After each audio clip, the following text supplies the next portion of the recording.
La digue de Gers, c'est une digue donc, qui borde la courbe du même nom, qui est la dernière courbe qui a été renforcée dans l'ordre de toutes les courbes qu'a renforcé l'AD ces dernières années. Et pourquoi ça a été la dernière? Parce que c'était celle qui correspondait aux travaux les plus coûteux. Alors il y a deux problèmes sur cette courbe, c'est que d'une part elle est extrêmement marquée, on voit que l'Isère marque un virage carrément à 180 degrés, ce qui veut dire qu'on avait des fosses d'affouillement extrêmement importantes et qu'on avait un risque d'érosion généralisée. Et par ailleurs,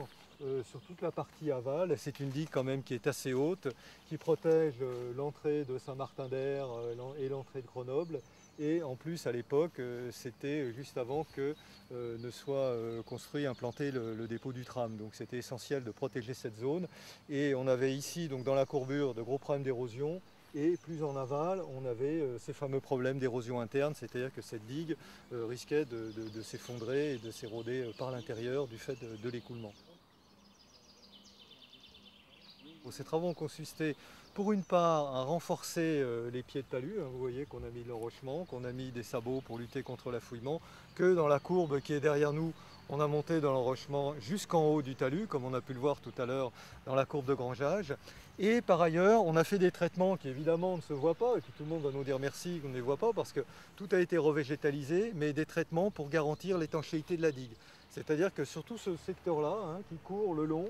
on a mis en place une membrane étanche. Pourquoi? Parce que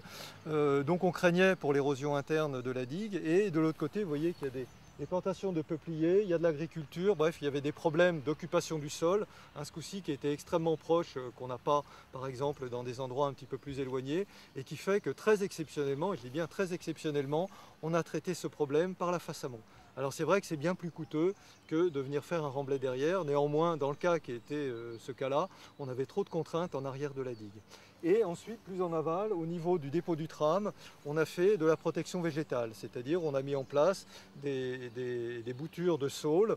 alternées avec des géotextiles, enfin bref, c'est du génie biologique et qui est largement suffisant pour protéger le talus de digue. La particularité de cette digue-là, je dirais déjà, c'est que je pense qu'on n'en refera plus des pareils, c'est un peu provocateur ce que je peux dire, ce type de travaux, parce que ce sont des travaux qui sont extrêmement techniques, c'est-à-dire qu'on avait des contraintes foncières qui étaient telles qu'on a été obligé de mettre en œuvre des techniques très variées, on ne voit pas là puisque tout est recouvert d'herbe, mais très coûteuses. Et donc c'est clair que ce qui est défendable